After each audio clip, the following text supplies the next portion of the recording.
A confirmação de quase 100 casos de varíola, da varíola do macaco, em 14 países, ligou o sinal de alerta das autoridades de saúde no mundo todo. Hoje, o Reino Unido confirmou a transmissão local da doença entre seres humanos.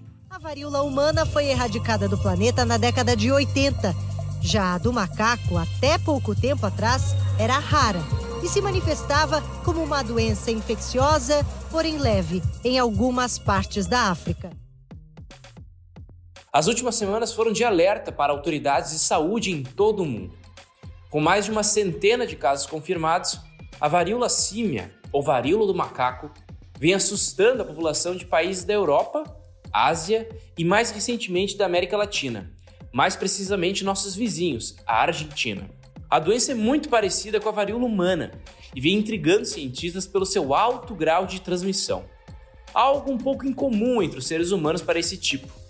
Febre, dor de cabeça, erupções ou manchas na pele são alguns dos principais sintomas. Para entender um pouco mais do quadro e por que ele vem ganhando tanto destaque nos últimos dias, o Direto ao Ponto conversou com o chefe do Serviço de Infectologia do Hospital de Clínicas aqui de Porto Alegre, Dr. Eduardo Springs. Eu sou Arthur Ruschel. Fiquem com a gente.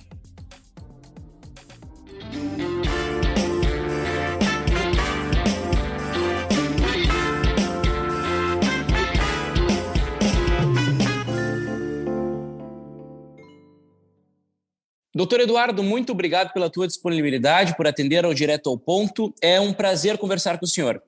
Tudo bem? Doutor, já lhe encaminho a primeira pergunta de antemão. A gente tem acompanhado um número crescente de casos envolvendo essa varíola símia, ou como está sendo popularmente conhecida, varíola dos macacos. Doutor, o senhor poderia explicar para nós de que tipo de doença nós estamos falando e por que ela recebeu esse nome? É uma doença que foi documentada no século passado, ainda mais ou menos por volta dos anos 1950.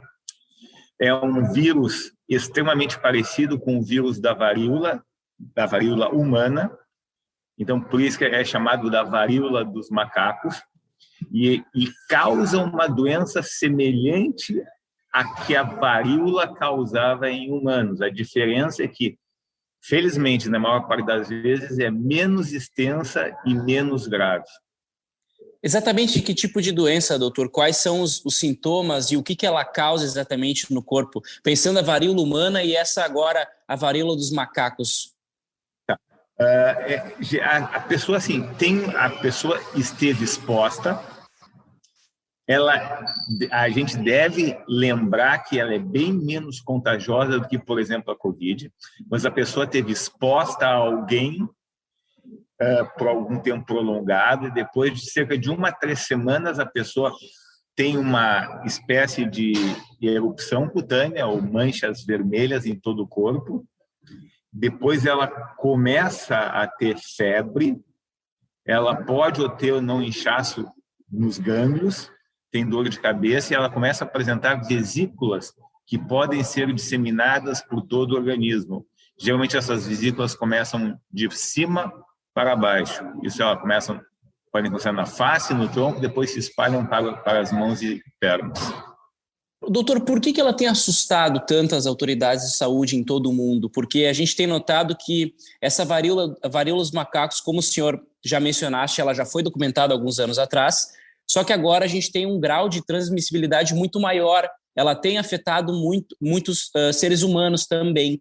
Como que funciona essa transmissão do macaco para o ser humano e por que ela tem assustado tantas autoridades internacionais? Então, o que a gente pode dizer é que, assim, sabidamente, já historicamente, a gente sabia que essa varíola do macaco poderia ser transmitida através do símio para humanos, embora não tão comum, e de humano para humano bem menos comum ainda.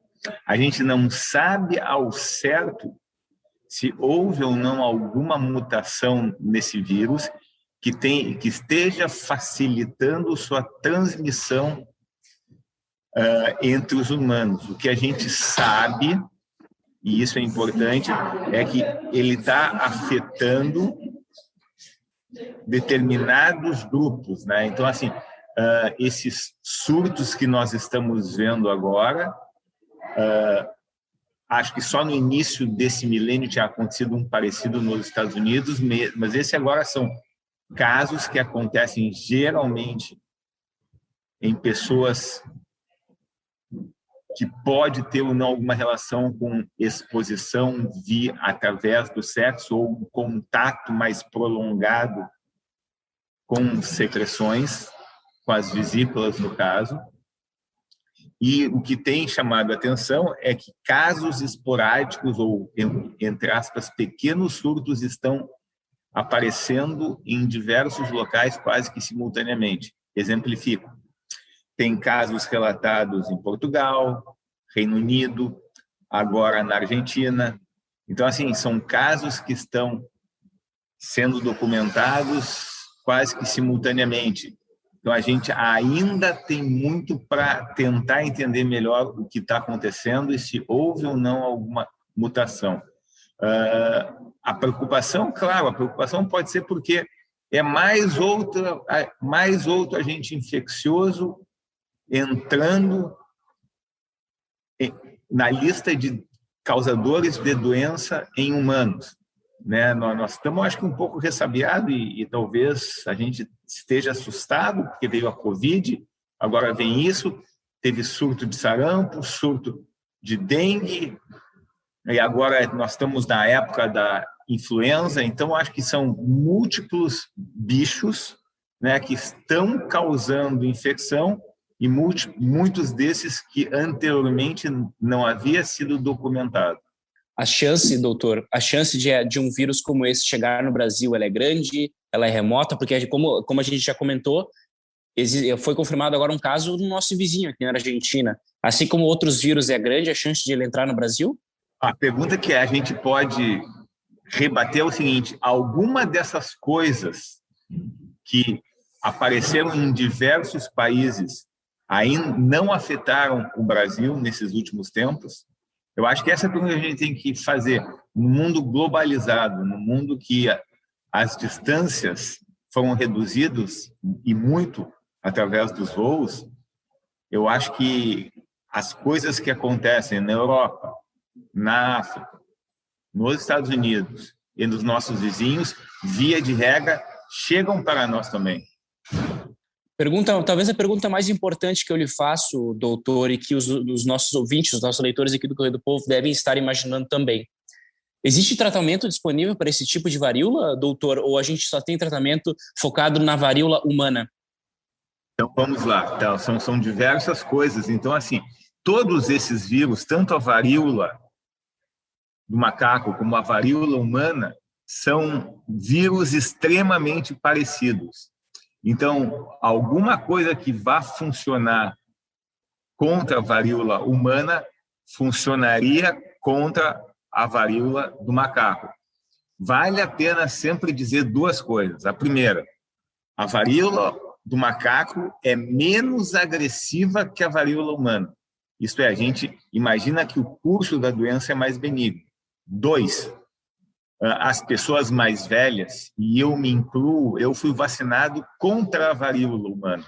Então, a minha vacinação vai me ajudar a proteger contra a varíola do macaco.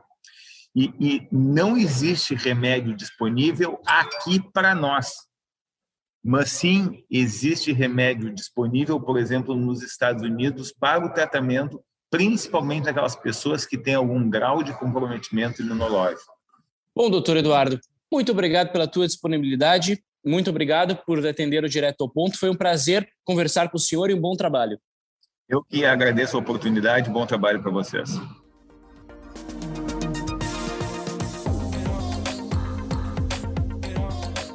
Esse foi mais um Direto ao Ponto. Se você perdeu algum episódio, é só voltar no site do Correio do Povo na aba Podcasts ou em qualquer tocador de podcast do seu celular.